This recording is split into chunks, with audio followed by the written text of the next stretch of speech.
I'm really excited about this topic that we have for tonight and to introduce our speaker. Um, John Pohl is an MD, so he's sort of in my neck of the woods, but he also has a theology degree. He's professor of pediatric gastroenterology at the University of Utah in Salt Lake City. He's published a lot of clinical research and has been chief editor for a pediatric gastroenterology journal and textbook. He has a busy clinical practice, so he's seeing patients, and his research interest is in cystic fibrosis. He's received his Doctor of Theology from Northwind Theological Seminary. He's written articles for BioLogos and God and Nature magazine. Today, he's going to talk to us about the microbiome, theological implications, and it's going to be interesting for us to hear. I'm very interested to hear how the microbiome relates to theology. So with that, let me introduce our speaker, John. Well, thank you so much. Let me get my slides up here real quick.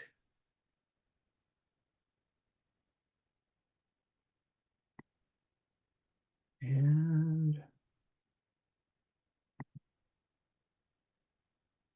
okay. No, I no, believe this you can is see in the my wrong mode. This shows your notes, John. Please switch okay. to the other monitor. Okay. See how we did that. Oh, here we go. Yeah, it's like that. Is that correct? Okay, great. Well, thank you so much. I just really appreciate your institute inviting me to talk, and especially Dr. Andrew Davis, who's listening right now, for inviting me as well. It's really an honor, and I very much appreciate it. So my objectives today are to understand that the human microbiome is essential for human life, as well as for being a way to understand God's presence in the world. And to understand that the human microbiome is vital for human health. And this, of course, includes human mental health, which we'll talk about, and also how it is potentially vital for how we consider God. We're going to talk about the process philosophy and process theology concept of naturalism, PPP, and the setting of interactions between the microbiome, humanity, and God. Don't worry, I will talk about that in more detail. This brings us to the idea of modeling and what that would comprise of, and I'm going to discuss 3 models that might be helpful. And then we'll go further to discuss potential theological concepts to further explore this relationship with the microbiome, humanity, and God. So when we think about the human experience, there are changes over time. Experience, change, and time are absolutely essential, whether it's ancient cave drawings, ideas regarding spontaneous generation, evolution, quantum mechanics, or general relativity. As time moves forward, ideas surrounding objectivity and subjectivity change, and this should indeed be the case in theology as well. Well, specifically, I will talk about some ideas around the human microbiome. Now, it's hard to imagine the human microbiome is quite massive. 10 to the 13 microorganisms. They are all around and in and through the body. The vast majority are located in the gastrointestinal tract. And the vast majority of these are bacteria, but please keep in mind there are other aspects as well, such as viruses, fungi, and the archaebacteria, which are different. I like to think that the microbiome is a very ancient entity. So if we think about the late heavy bombardment at 4 billion years ago, some of the first microscopic fossils appear quite quickly, the cyanobacteria, at 3.5 billion years ago. And then in the Precambrian area, the Ediacaran at 550 million years ago, we see the first burrowing tracks. Now, if we think about burrowing, what does that mean? That would indicate an early alimentary canal, also known as the gastrointestinal tract, where sediment is being consumed and expelled, and that would include the sharing of bacteria. The microbiome is part of something called the holobiont. The holobiont is a biological entity that's composed of the host and all the organisms in and through and around. But if you think about it, you can expand the microbiome or the holobiont even further to friends and family, to society and culture, and to our planet as a whole. So, some assumptions. If one assumes God exists, God's primary attribute is love, and God is in the world, there's no dualism, then I like to think about Griffin's idea of naturalism PPP. God being involved naturally in the world through prehension, panentheism, and panexperientialism. What does that mean? Well, in terms of prehension, this is the concept of becoming through time, or the concept of what is possible in the course of time, the past affecting the present, which will go on to affect the future. Many people consider the light cone as a model of this. So it's a model of a light or a particle traveling in space-time. And it is a point in space-time with a past light cone here to the left that you see right here that influences an event right at that point in space-time of a piece of light.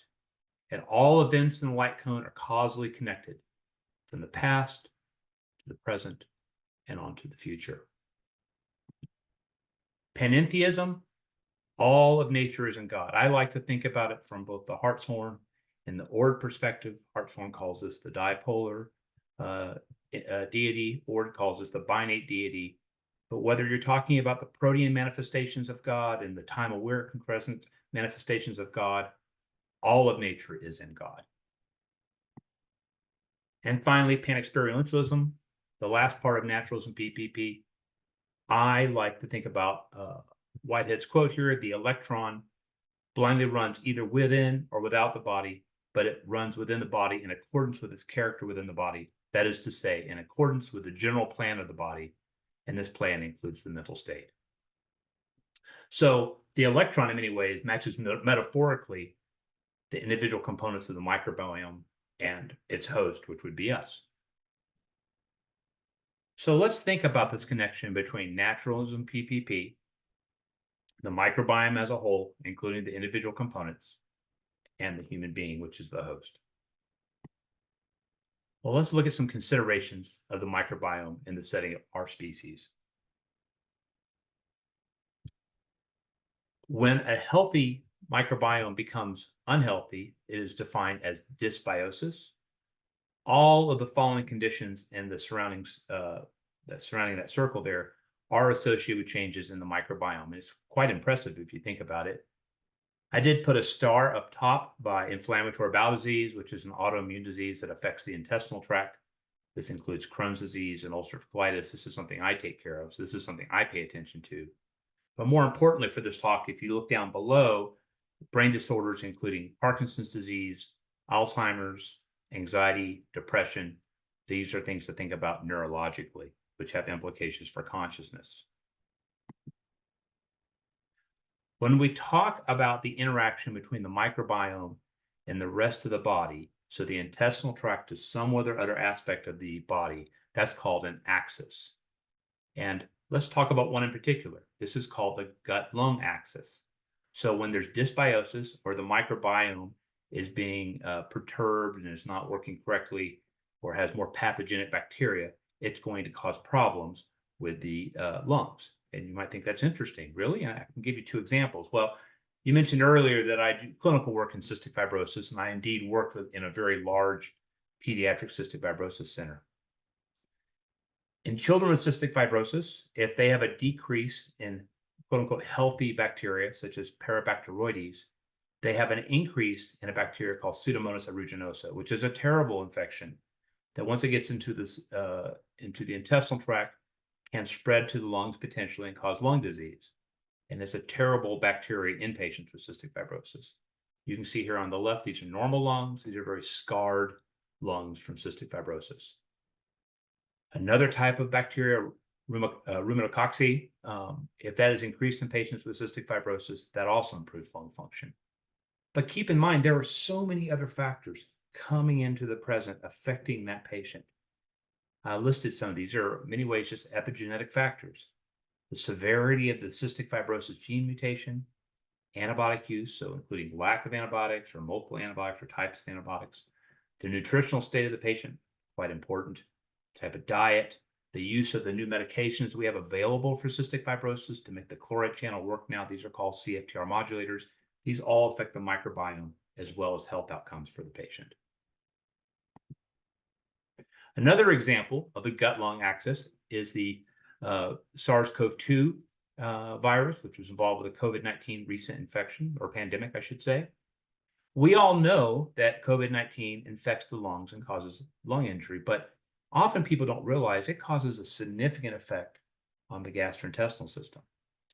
The spike protein of the virus will grab onto the ACE2 receptor of the lining of the intestinal tract. This causes dysbiosis, or the formation of a pathogenic bacterial profile of the microbiome. It increases gastrointestinal inflammation, total body inflammation, and thus lung inflammation. And in fact, some of the first few waves of the COVID-19 pandemic, many of the patients who had bad GI disease on top of the lung disease had a high mortality rate. So we've talked about the gut-lung axis. Just so you know, there's also a gut-skin axis, but I want to talk about the gut-brain axis. And again, we're not just talking about bacteria. That's most of it's bacteria, but there's also viruses and fungi and archaeobacter. All of these things are involved when you think about the gut-brain axis. So you think about dysbiosis or altered pathologic gut microbiome causing disease, but all these other factors come in. Social factors such as your diet, exercise, drugs, the environment where you live, and then of course food intake, and then mental health factors as well. And this is very important when you think about some diseases that are associated with consciousness and behavior. So things like dementia, cognitive behavioral disorders, Parkinson's disease, anxiety, and depression, all through the gut-brain axis. So here's an example. So this is a mouse model. This is a somewhat famous paper. So if you have a type of bacteria called E. coli, and it becomes increased in your gut through multiple reasons like we talked about before, you have an increase of a protein in your intestinal tract called curly. Curly cause the E. coli to kind of stick together to keep them safe and protected. That curly, for reasons that are not very clear, will then cause vagal nerve stimulation. The vagal nerve is one of the big cranial nerves that goes from your intestinal tract up to your brain. With that stimulation, you get an increase of another type of protein specifically in the brain called alpha-synuclein, which is involved in neurotransmitter release. As there's more and more of this alpha-synuclein production in the brain over time, it starts affecting neurologic function. So with Parkinson's disease, you start having problems producing dopamine.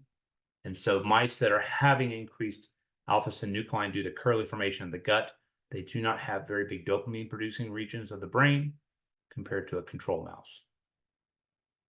Very fascinating to think about. So it's known through animal models, and there is a lot of indications, although the research isn't exactly clear yet. It's hard to do in humans, but there appears to be known neurologic connections with the microbiome, with Parkinson's disease, Alzheimer's disease, anxiety, and depression. So what does this mean in terms of extending this forward in terms of our religious beliefs and consciousness, in terms of the spectrum of our beliefs in God, what we consider a relationship with God, also a spectrum, and the relationship with all of reality or our consciousness? I just want to throw this in here real quick. People always ask, well, what about antibiotics? We don't know. There may be some possibilities. The pro, the pre, and the symbiotics. Probiotics are the quote-unquote healthy bacteria that help prevent disease states, generally helpful. Prebiotics are foodstuffs that increase healthy bacteria, such as oligosaccharides or inulin. And then symbiotics are a combination of pro and pre-bacteria, or biotics, pro and prebiotics. And then, of course, people always ask about fecal microbial transplant. This is something we do in certain disease conditions. It's unknown in these situations. So if we think about touching, breathing, or sharing of meals, all in the religious context, what does this mean? Or the emotions or the lack of emotions involved in religious experiences and structures while sharing the microbiome through breathing, touching, and sharing of meals. So let's talk about some potential models between considering the microbiome, humanity, and God. When I think about the microbiome, I like to think about 4 aspects: modeling, mechanism, mathematics, and metaphor. Potentially the 4 M's, but regardless, it's these 4 things I like to think about. So modeling. Modeling is a way to take the world and all its complexity and come up with a simple idea. It's never exact. You can't put every particle into a model, for example. You can't put every galaxy or protogalaxy into a Big Bang model. Mechanism. So this is the behavior of complex systems to determine the mechanism involved. Sometimes people in the setting think, well, a mechanism has to be deterministic, but that's not really the case. I mean, quantum mechanics definitely has some degree of randomness. So a randomness can be a type of mechanism. I would say theologically, thinking of God as creative can be a type of mechanism. Mathematics, I state here, unusually good at describing reality. Many people have stated that. Mathematics is very good at describing reality. And although we think about the objective aspects of mathematics, there's always the subjective aspect. P.R. Halmos, the famous mathematician, described the beauty of math as mathology, that there may be a strong subjective component to mathematics we're not aware of. And then, of course, thinking about such ideas as Gödel's incompleteness theorem, any sufficiently expressive formal system will contain true statements that cannot be proven within the system itself. And then finally, metaphor, explaining concepts that can't always be described objectively. So it's very helpful when describing subjectivity in the setting of poetry, art, and theology. So I'm going to talk about 3 models. There are probably many more, and my models may not even be correct in all cases. It may not be correct at all, but these are some things I think are very interesting. Statistics, assembly theory, and then Wolfram's cellular automata and hypergraphs. Statistics. This helps humans understand very complicated ideas in a very generalized sense. In a way, it's modeling, like we talked about. You take large data sets and you come with a simplistic change over time. Keep in mind that statistics are never 100% predictive. And this makes sense in the idea of process theology when Whitehead talks about an indefinite number of prehensions, overlapping, subdividing, and supplementary to each other. One way to think about it is using the square of the wave function to get an idea of the likelihood of finding a particle in a certain part of the wave. Right off the bat, there's some degree of statistics that has some potential for being wrong or not predictive. Now, there are many types of statistical models. I'm just going to run through a couple. This is called a Monte Carlo simulation. This is running a statistical model many times over in order to make a prediction. So in this situation, following a hurricane. Another example will be looking at a spread of an infection during a pandemic, also through the Monte Carlo simulation. Bayes' theorem. It appears to be very mathematically simple. It has deep philosophical implications, though. Now, this is a mathematical formula used to calculate conditional probabilities. It allows us to update our beliefs or predictions about an event as we receive new information. I'll go through the components here real quick. P, A over B is the probability of event A occurring given that event B has occurred. PB over A is the probability of event B occurring given that event A has occurred, times PA, which is the prior probability of event A occurring, and probably is the PB is the probability, pardon me, is the prior probability of event B occurring. And that sounds fairly complicated, but it's just basically 4 variables that are involved. And again, very interesting, deep philosophical observations, potential subjective implications. And in fact, here's an example being used in the microbiome. This is a study of science reports looking at the longitudinal prediction of the infant gut microbiome using Bayesian networks, using priors such as gestational age, postconceptual age, type of initial aspects of the microbiome, use of antibiotics, things like that. Statisticians sometimes get concerned, perhaps they always are concerned, that Bayesian statistics potentially are subjective. Interesting review by Salesi and Gelman says that we fear that a philosophy of Bayesian statistics as subjective inductive inference can encourage a complacency about picking or averaging over existing models. So although these statistical models are powerful, I like this, with great power comes great responsibility. And complex models can and should be checked and falsified. In the world of science, I think that's quite true. But this is very helpful thinking about ideas subjectively and in the setting of theology. So if we think about statistics and the idea of naturalism PPP, what does that mean? Let's talk about prehension. Reality has options in time. Does God have some type of predictive capacity that is somehow statistical, but is not deterministic or omniscient? I would define this as the uber statistician above the greatest. God would have the ultimate or best statistical predictive capacity that would never be completely deterministic. It would be imperfect.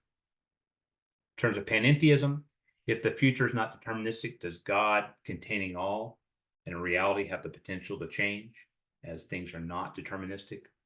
There would be a forever placement of novelty and creativity. And then panexperientialism, very similar. Does all of reality, including God, have experience? And does this encompass experiencing an open future in the idea of statistics?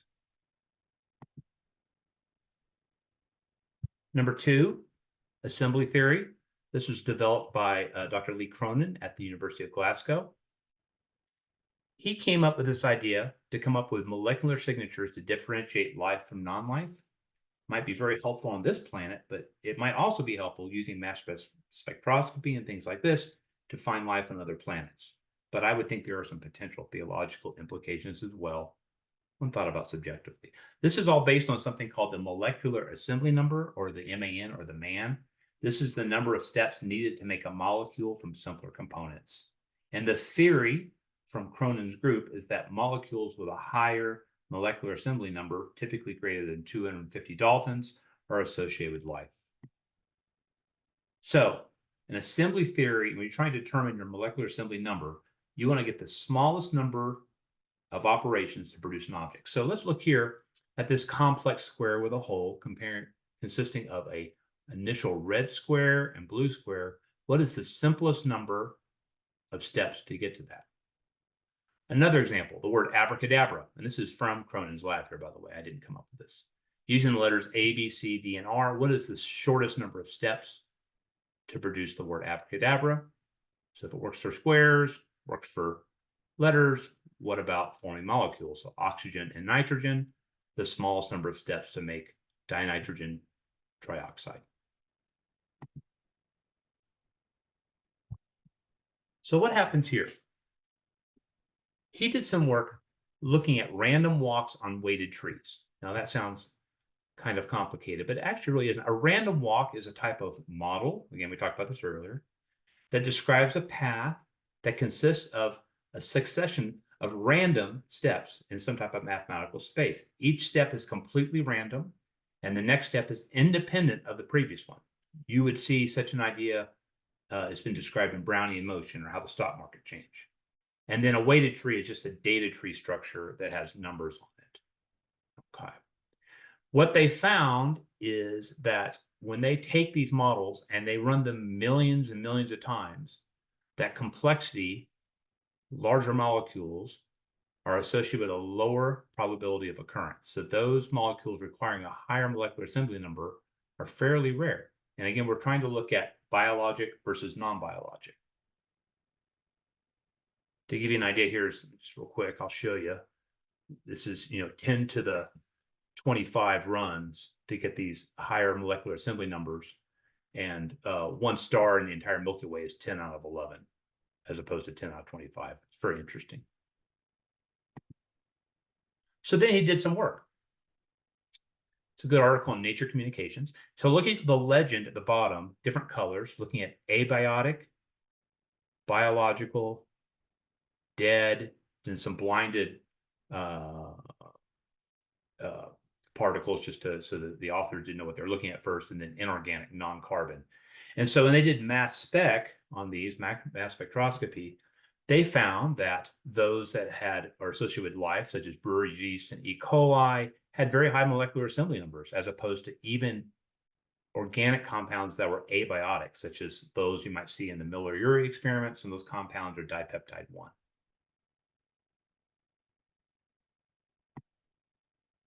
So let's think about assembly theory and the setting of naturalism, PPP. So in terms of prehension, molecular formation through time, is it have some degree of randomness, but with limitations? Obviously, the molecular assembly number would suggest some type of limitation. In terms of panentheism, if the future is not deterministic, does reality have the potential to change And if God wants all layers of reality to have free will, then does nature have the free ability to put limits on this creativity? And then in terms of pan-experientialism, if there are limits materially or objectively, as seen in assembly theory, are there limits subjectively? So if there are limits with the objective, are there limits with the subjective? And again, nature might put these limits into place freely. My last model is looking at cellular automata and hypergraphs from Stephen Wolfram and his work at Wolfram Research. So large systems, this is his idea. Large systems are composed of smaller parts. Got it. Smaller parts are essential to make up the larger system. Makes sense. The larger system evolves through time. That sounds like process theology and process philosophy. So he has come up with two ideas. These are called cellular automata. These are two-dimensional graphs that necessarily evolve over time.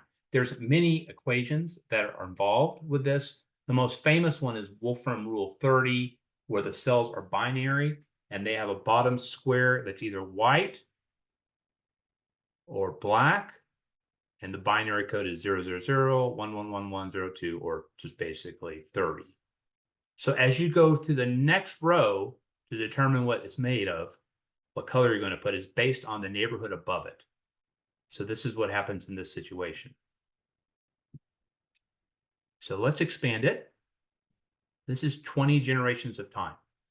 So we have gone from a simple line, let me go back, a simple line down to a complex line.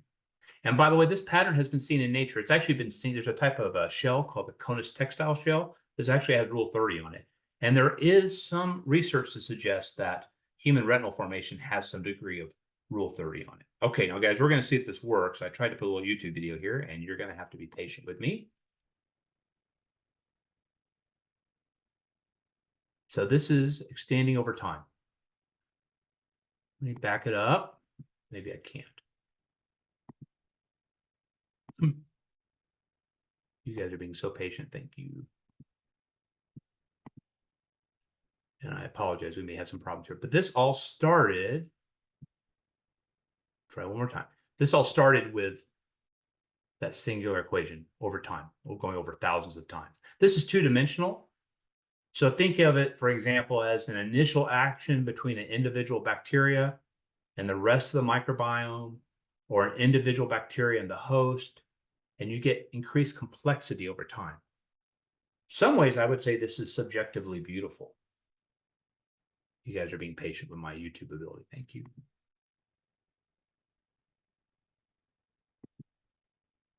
So that's two-dimensional. What about three-dimensional? Well, Wolfram came up with hypergraphs.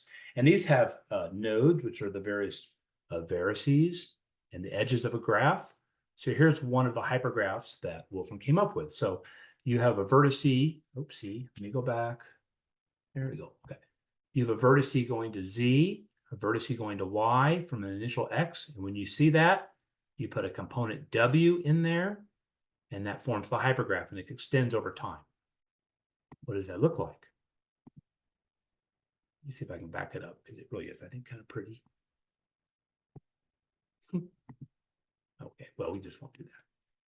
But this started off as one little small graph, and then it extended over time. And these are available to see. Oh, look, there we go. These are available to see on YouTube. You just pull up hypergraphs or Rule 30.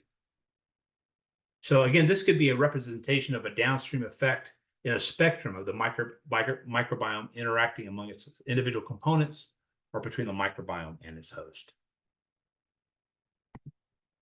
Please do not tell my children I was bad on YouTube. They would believe it. Okay, so what does this mean in the setting of naturalism PPP? So these diagrams show potential outcomes, but my concern is that they're causal invariant. Now, causal invariant does not mean deterministic. It means something's going to happen unless something happens on the outside, which we'll talk about in a second. Panentheism, basically all of reality, including God, may experience same or similar outcomes, whether it's gravity or inherent mutation rates or whatever affects God.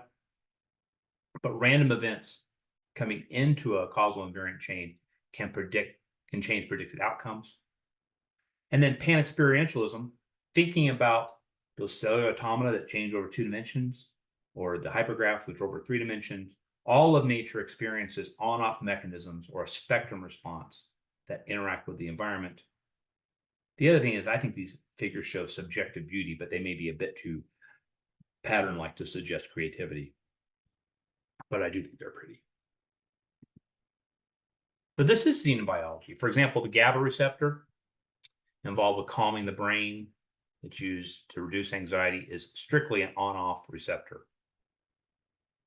The famous tyrosine kinase receptor, which is involved with all sorts of cellular processes, cell growth, differentiation, proliferation, apoptosis, or cell death, it's a spectrum response.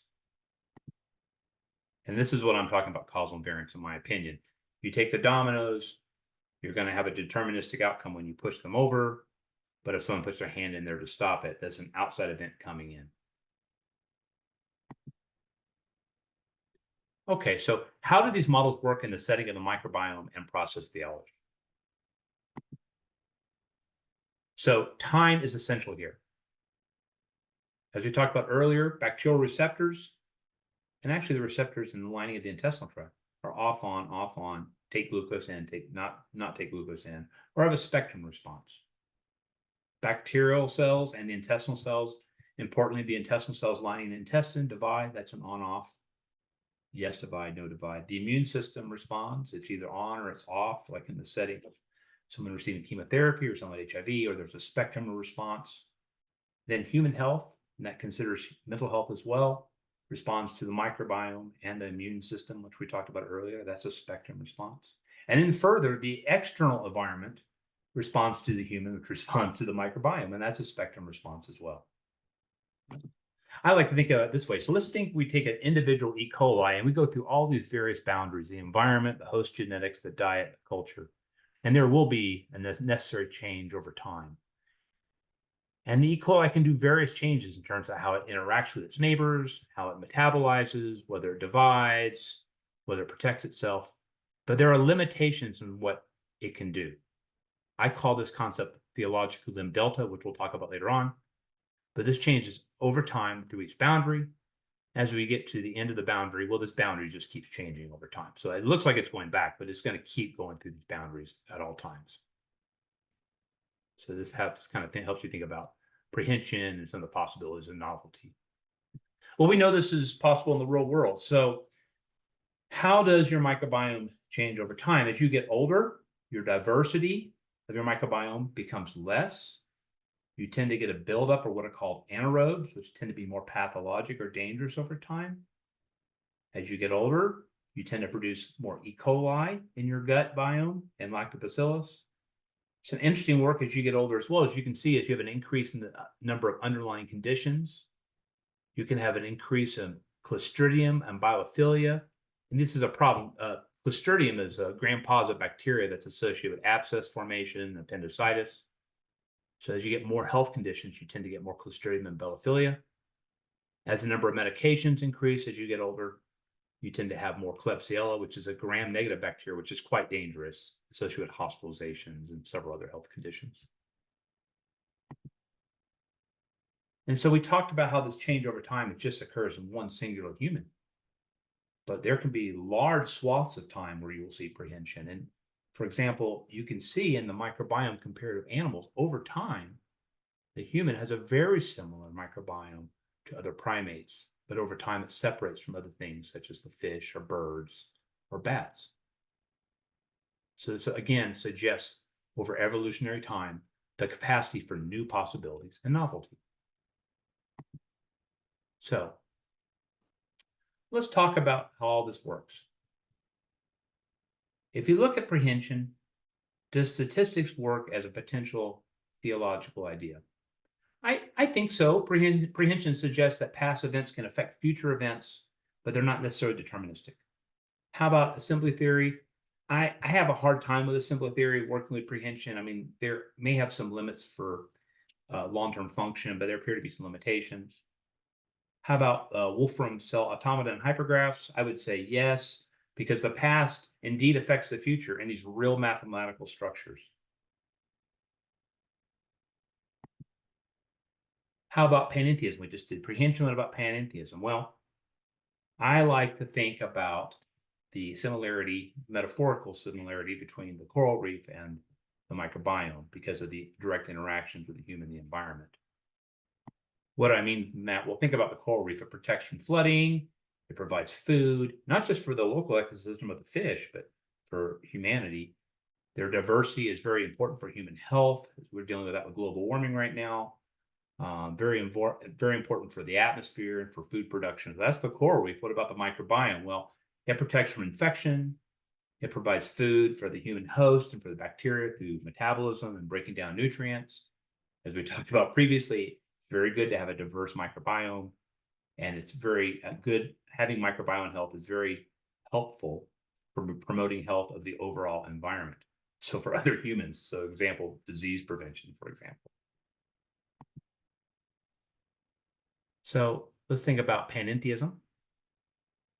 So what I like to think about is if God is in all and God is experiencing all of this in terms of the individual bacteria, these are bacteroides. Each individual bacteria is attached to the intestinal lining and interacts with the host, but more importantly, interacts in a way with the entire environment, with everything in time.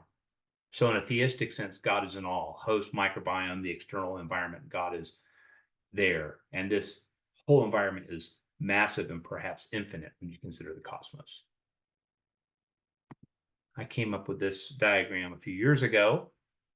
So here's the human, and we are consuming and eliminating bacteria all the time.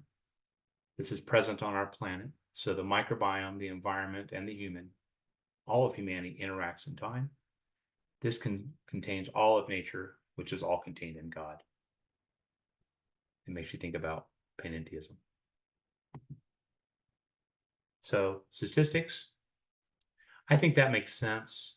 I mean, if there is no determinism and statistics at the end suggest some degree of randomness and or indeterminism, then God would be encompassing all of nature and all of the universe in a non-deterministic way. Assembly theory, I mean, again, I think this kind of works. If there are limits to creativity, which assembly theory suggests there's some real limits differentiating life from non-life, then perhaps all of nature and the universe itself encompassed in God has possible limits. Trying to see if Wolfram cell automata and hypergraphs would do anything. I don't see any element of possible panentheism in that model. Panexperientialism. Well, we talked about Parkinson's disease and Curli formation and alpha-synuclein formation in the brain. That's a pathologic aspect of the gut-brain axis. However, there are healthy, like lactobacillus, when it's involved in your gut, does appear to reduce pro-inflammatory cytokines, which may have decreased brain inflammation. So there are good and bad. So possibility of this protecting against neurodegenerative disease. And perhaps you can modulate the microbiome with probiotics or prebiotics or symbiotics, which we talked about previously. So let's think about panexperientialism in this setting. So here are our fun little bacteroides guys hanging out, going down to the individual single bacteroides. That's a picture of one, electron microscopy, down to the SUSD protein that's used by bacteroides for carbohydrate utilization, all the way down to the atom, the hydrogen atom. All's in all, and then God has experienced all of this. Likewise, you can take it the other direction. That singular bacteroides is interacting with all the bacteroides in the gut, which is interacting with the human, which is interacting with all society and culture, which is interacting with our planet, into the cosmos and beyond. Ideas of panexperientialism. So how does this work in the models that we talked about? I think statistics works, again, very well. All of reality likely experiences statistical or non-exact realities. There doesn't appear to be determinism. I know that's debatable, but I sometimes with statistics, I find that hard to believe. Assembly theory, again, this may show that there are limits to creativity and that all of reality has limits to creativity. And then Wolfram. I mean, each node and each vertex, each cellular automata, they're all connected. This may be perhaps a metaphor for pan-experientialism, but I did put a question mark because I'm not exactly sure. So those are my three models. Let's go into the last part of my talk. We'll talk about a few other things. This is the last part. We'll talk about limits to divine creativity and novelty, which I have defined as the lim delta. We'll talk about the divine lure. We'll talk about my ideas of God's love as a creative, novel, subjective, universal wave, and then perhaps a conjecture of the equality of subjectivity and objectivity in reality, which I call the subjective objective monad or the so-monad. It's just a conjecture. In Process and Reality, Whitehead says, God is the lure for feeling, the eternal urge of desire, his particular relevance to each creative act as it arises from its own conditioned standpoint in the world, constitutes him the initial object of desire, establishing the initial phase of each subjective aim.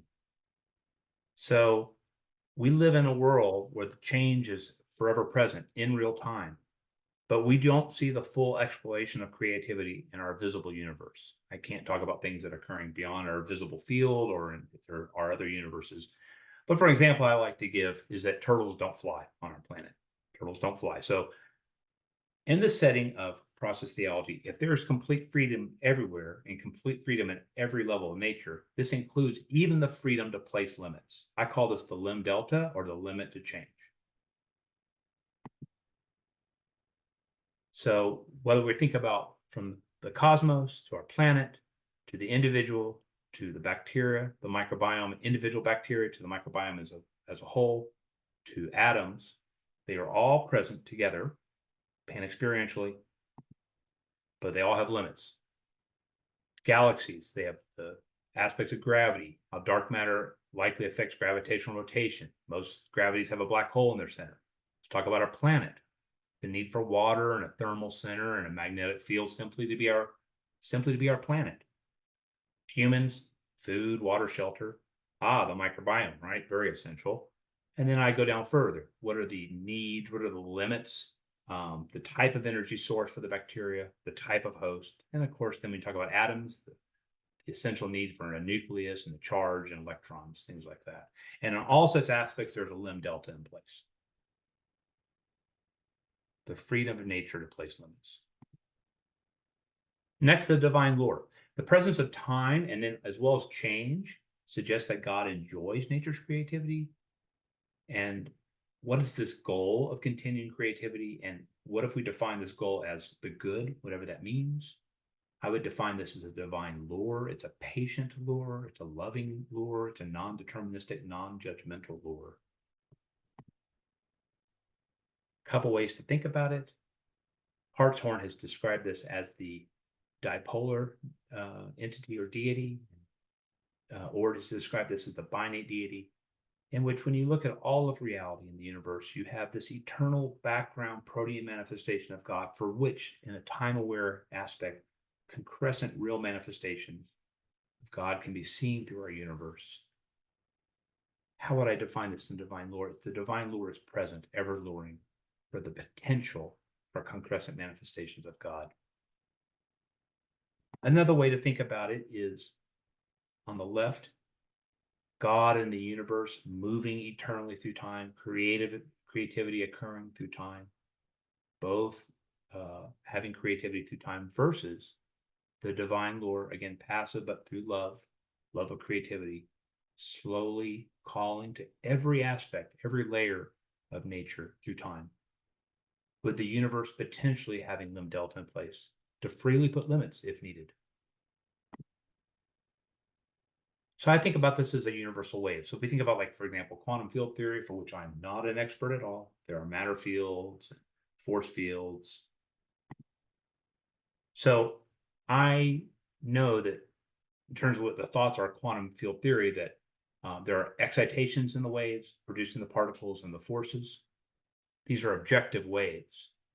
But I would look at God's love as some type of subjective, creative wave with excitation for novelty, for the potential for novelty, and with the divine lure ever in action in real time, in every part of space, all through time.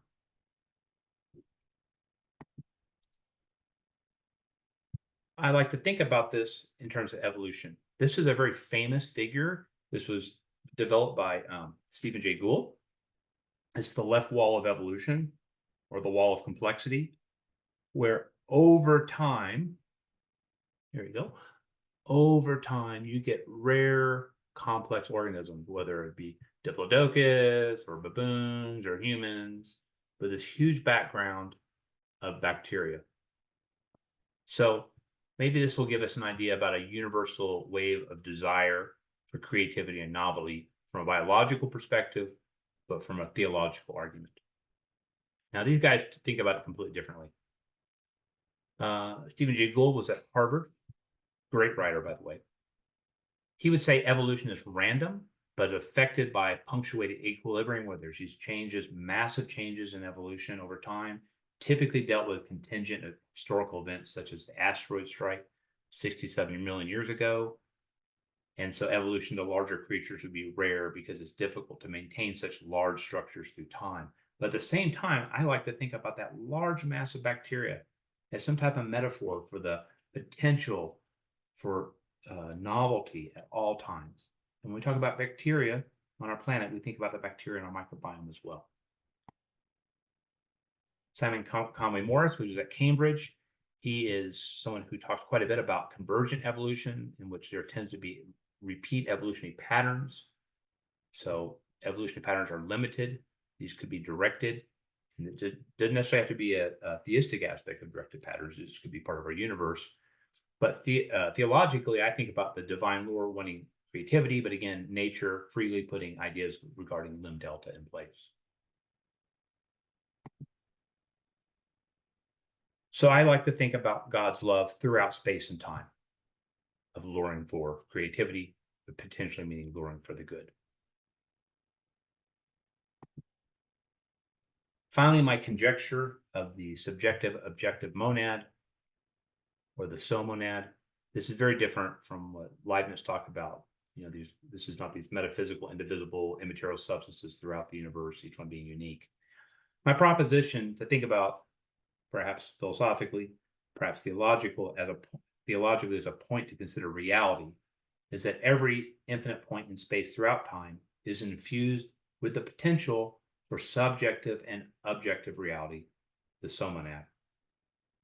One aspect of reality may be stronger at one point, with the other still present in background and changing over time. And time is absolutely essential. So, science, you would want to emphasize the objective. Although if you do some of the readings of Feyerabend, like Against Method, there's some degree of subjectivity in science, how we write, our personalities when we write. Art would be an expression of the subjective, although there would be some objective in the background, such as the chemical structures of the paint. And then I like to think of theology having the potential, when done well, to help express the subjectivity and objectivity for more creativity over time. And of course, from a naturalism PPP perspective, God is present in all of these. So my conclusions, and then I'm just going to talk about one more thing. The microbiome is a rich vein for theological exploration. The concepts of naturalism, PPP, prehension, panentheism, panexperientialism are helpful in developing theological models using natural systems, in this setting, the microbiome.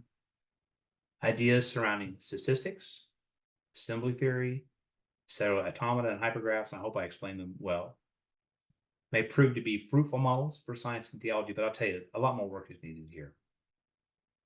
I've also discussed some of the ideas surrounding limb delta, the divine lore, the creative way of God in the universe, and the somonad may prove to be starting points in expanding this theology. More work is needed here. Now, I was so honored you guys asked me to give this talk, and right when I was putting my slides together, this article came across in last month's issue of Gastroenterology, which is the biggest GI journal in the world. It was a review of microbiome therapeutics. We talked about antibiotics, probiotics, fecal transplants, all those kind of things, and the management of gastrointestinal disease. And to be quite honest, we're making steps, but we're making small steps. And what the authors talk about is that there's a need for data generation, careful patient selection, treatment sequencing, addressing these challenges will be essential. You'll notice I underlined in the abstract there, the field, however, continues to evolve. So what do I need by this? We need information on probiotic or healthy bacteria, type of species to use, the dosing, the frequency, the duration. And we need to become more specific in our understanding of the microbiome components objectively. So ideas of addressing these challenges, continuing to evolve.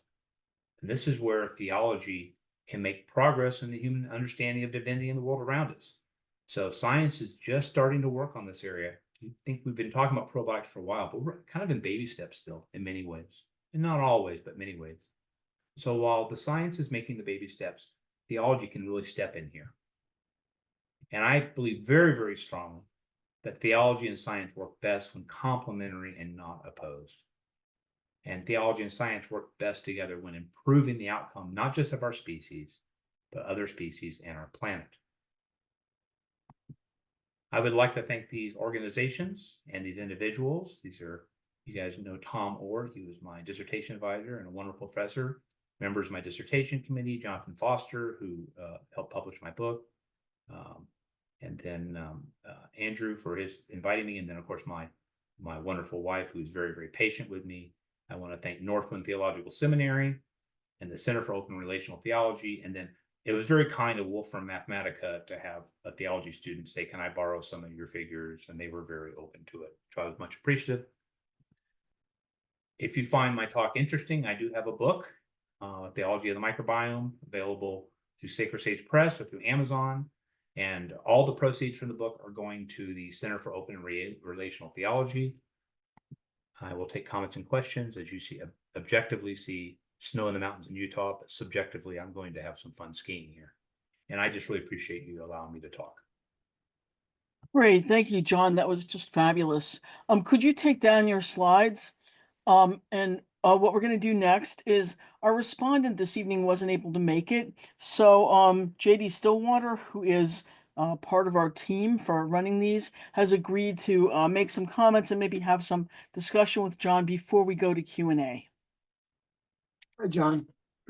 Turn your camera back on because, excuse me,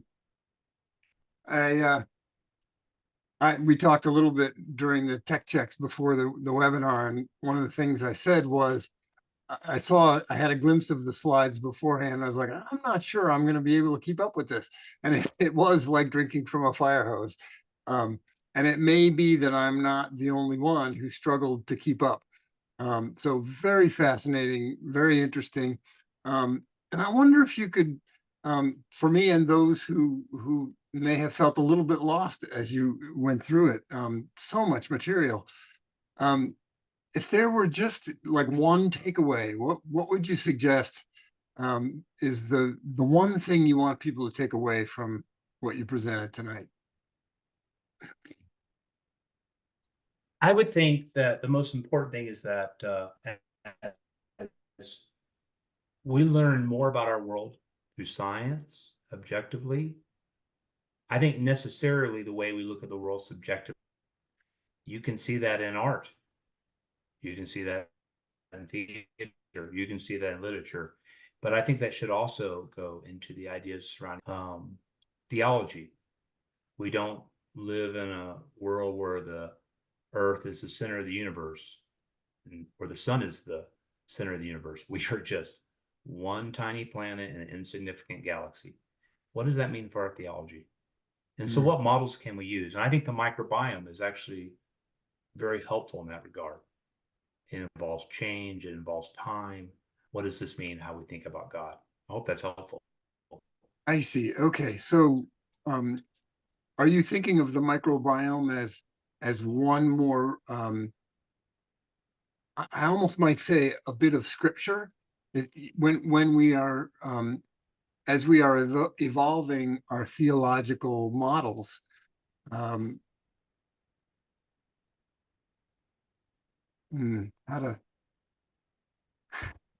question is only half formed, and there's an alarm going off in the next room that I'm trying desperately to ignore. Well, I hid my dog and cat in another room, so I totally get it. Don't worry about that. I Zoom understand. filters all that out very well, but I still have to Yeah. distracted by it. one of the things that I've done in my work is offer that science can be read as a kind of scripture. If we think of it as the handiwork of a creator, whether that's a naturalist creator or a theist one, or however you want to conceive of the ultimate source of everything.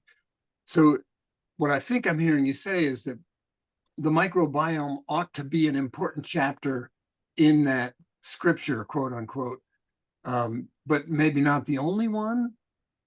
Or am I mishearing you? No, I think that's a great idea. I mean, I'm just talking about the microbiome. I mean, there's so many things that go on in our world that we can reflect back, not just on ideas about the book of nature, but how we look at our holy texts, how we reflect back on holy books that we use in our writings and theology. I think that's very true. I just talked about the microbiome because I think you can perhaps use it as a metaphor for how you want to study theology as science advances in many ways, but it by far is not the only model, and it may not even be the best model. I see. Okay. And one of the things I was thinking as you went through it is why use God language at all?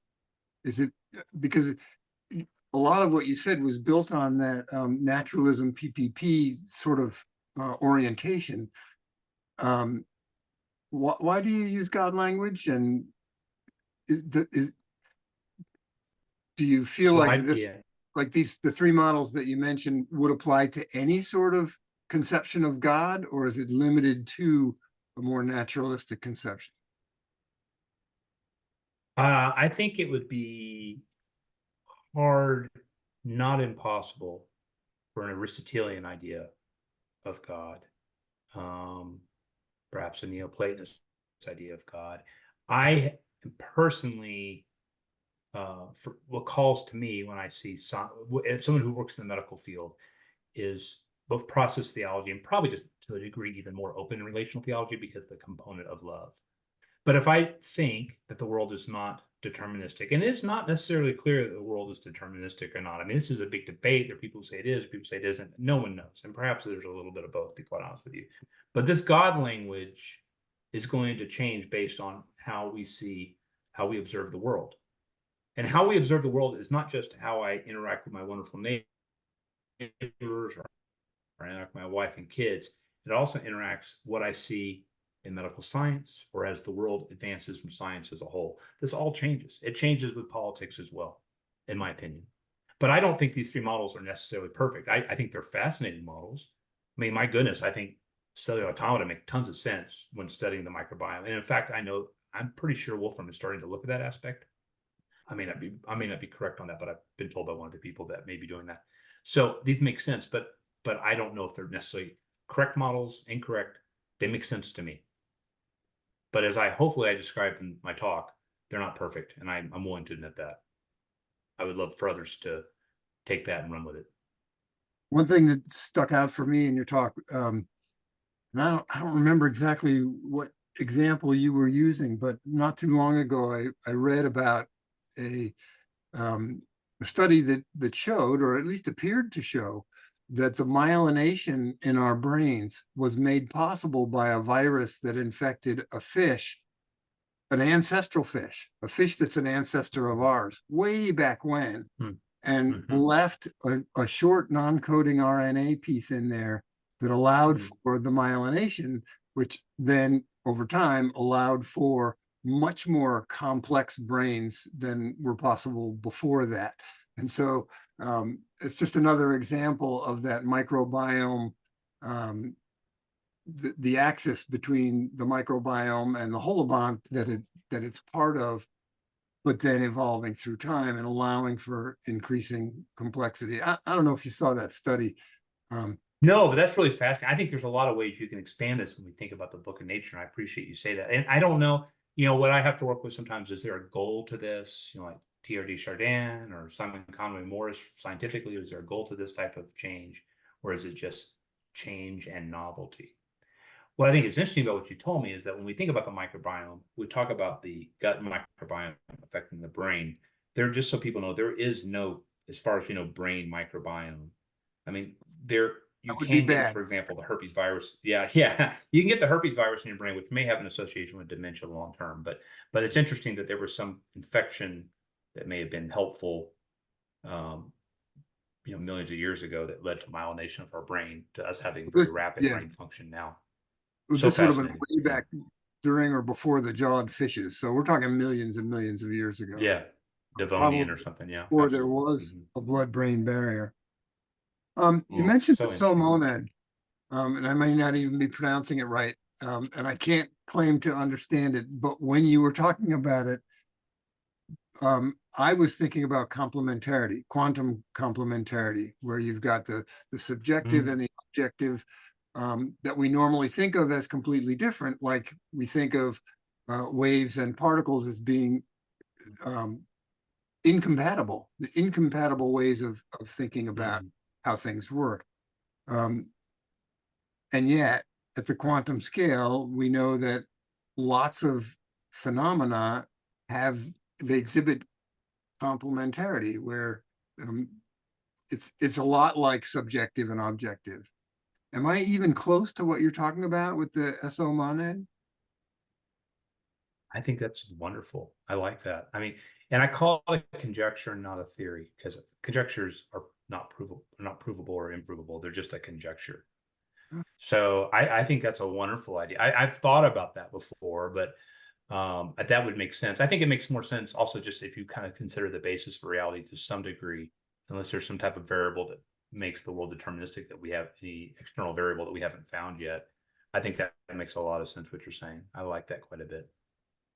All right, and one last sort of point of clarification. I see questions are coming in, so that's great. Divine lure.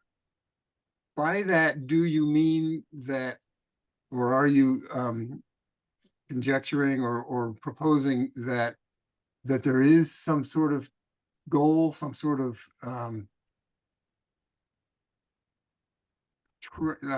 like inherent trend towards something, some endpoint, increased complexity, for example, in cosmic prehension? Or am I misunderstanding? Can you say a little bit more No, about? thank you. That's a wonderful question. I mean, let me answer that question as a religious person and then theologically. So I identify myself as a Christian. So in many ways, I would say, Jesus Christ for me would be the ultimate goal. Now, there may be aspects of nature in that I don't understand, and so that may be an aspect. But what I like to think about theologically, maybe the goal itself is just pure creativity over time, eternal. So I put in my book, I said, maybe instead of Platonic forms, maybe the ultimate Platonic form is just change itself. So, in terms of my personal faith, I think there's some goal directed as I see through Jesus, but again, that would probably work to some degree with what TRD Chardin talked about. But I actually think theologically, just the goal itself is creativity. Well, now you've really piqued my curiosity, because I'm trying to understand how, at least my understandings, I have many understandings of Jesus Christ, and none of them quite fit with what I think you're saying. So can you say a little more about your own theology? I'm listening. Thank you so much. Yeah. I'm just trying to understand how the phrase Jesus Christ relates to anything that you've said tonight. Can you say a little more about your personal theology and how that ties in? So one of the things I enjoy about theology is that you have to reflect on what you write or what you think, and you have to think about your priors, and things will change over time. So perhaps my idea of Jesus is just the epitome of change, the epitome of goal-directed stuff over time, probably the ultimate creativity. But I do think from a naturalism PPP perspective, which, by the way, in the Gospels, Jesus matches many of those, not always, but many of those, not always, but it's there. But perhaps it's the idea that the ultimate goal is just eternal creativity, no matter what, modeled to some degree in Jesus. So almost kind of a purposefulness, an undefined purposefulness. But perhaps the purposefulness is creativity in and of itself. Yeah. Okay. That's Internal creativity, okay. Thank you. of which I have no science experience. I see we have quite a few questions stacking up, so I'm going to turn it back over to Gail. And And thank you. I'm so sorry our internet's acting goofy. So No, It no, is. no worries. This was great. Thank you so much, JD, for chiming in. I think this is really wonderful. We have quite a few questions. So, John, we'll get started on them.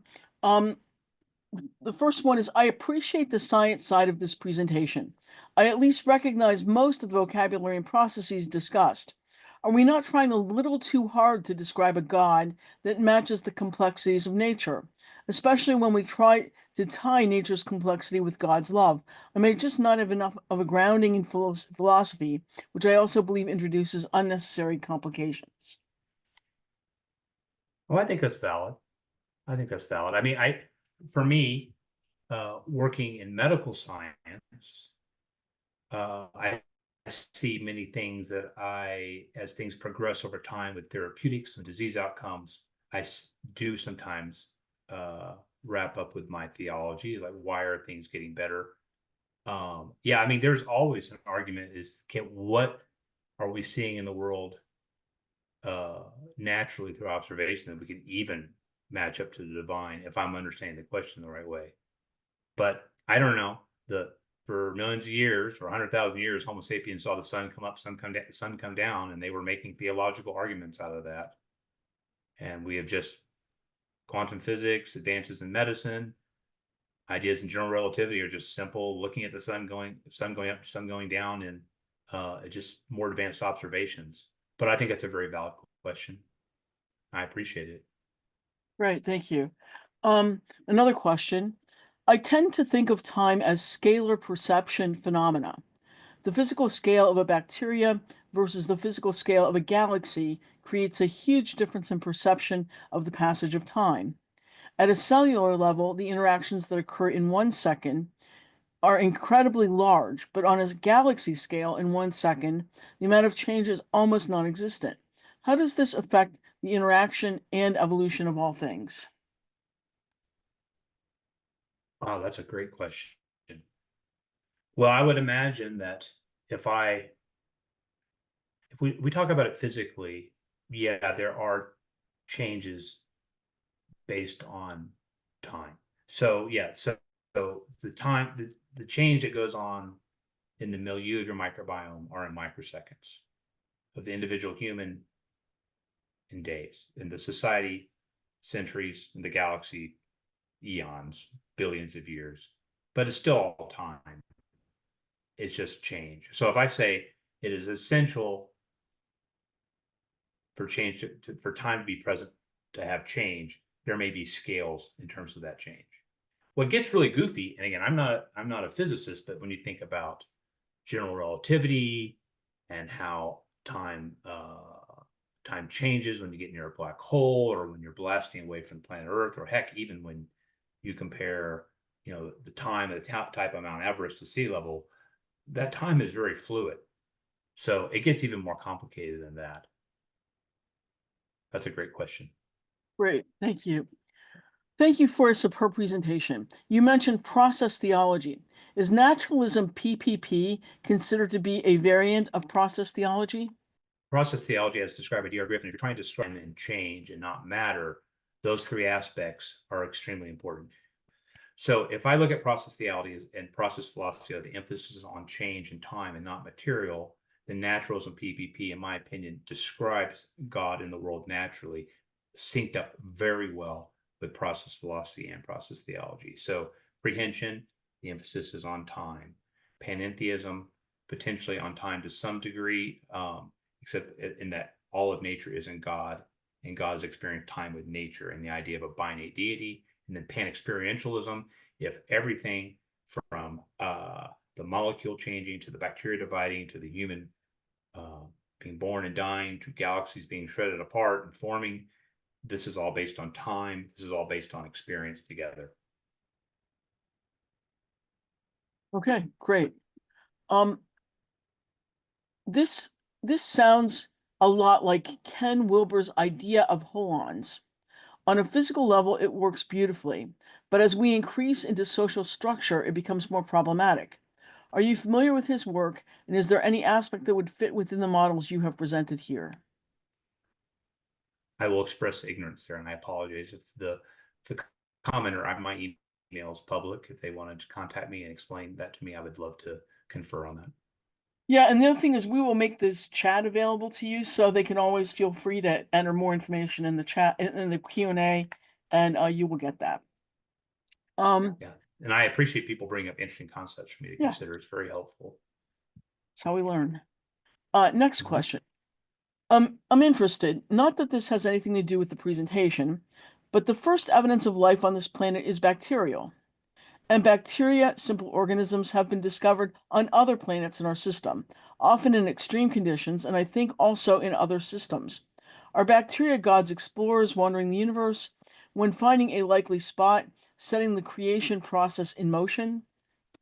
Well, that's a really interesting thought. I mean, what's so fascinating about bacteria is that they can be found anywhere, including miles deep into our Earth, where you would assume there's no oxygen and no nutrients. They can be found very high up in the atmosphere.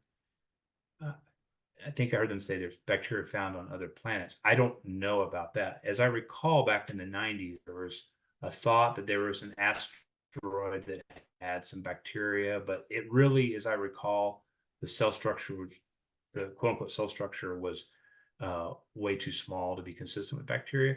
And I think we're talking about panspermatogenesis between planets. I mean, it's a really interesting idea that this may be the baseline potential. Boy, this is something that really needs the science, and hopefully some of the things that NASA's doing, China's doing, maybe we can get some ideas about this. Yeah, I don't think NASA has come up with creatures from any places where there are bacteria in space. It's been conjectured, as you said, but not provable yet, that there may be some on Mars, but that's never yet been shown to be true.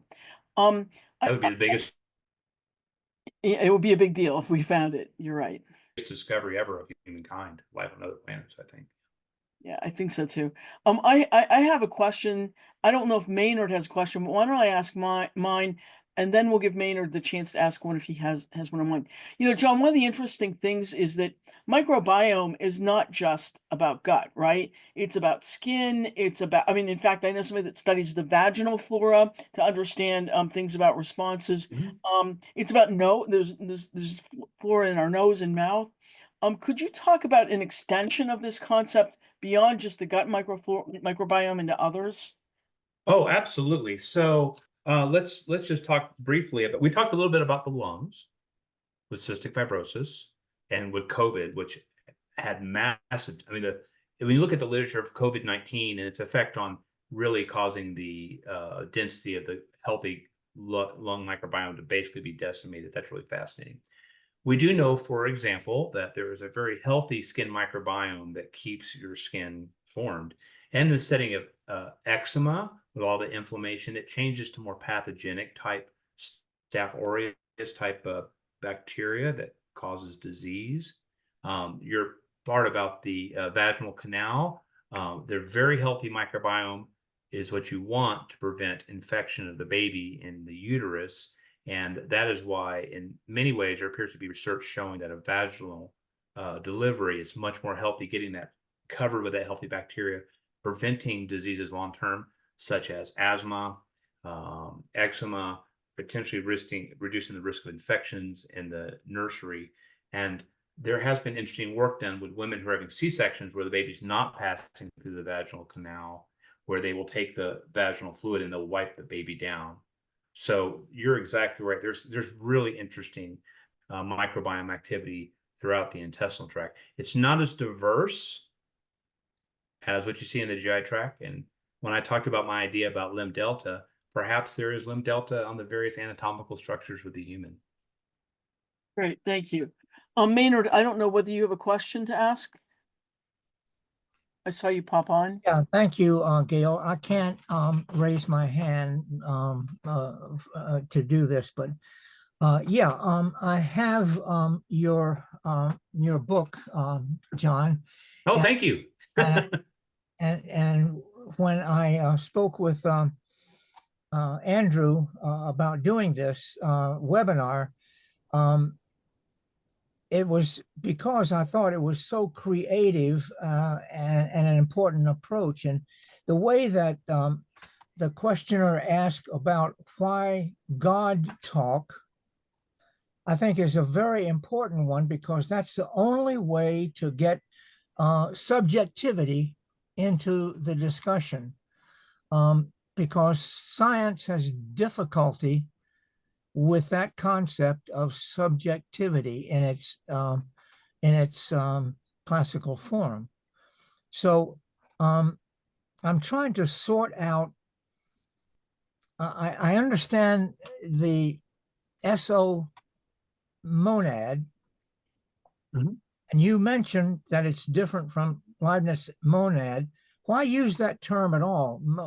Leibniz, for the monad for Leibniz had a substantive quality, I think, of some sort. I'm not sure that that's appropriate in this discussion.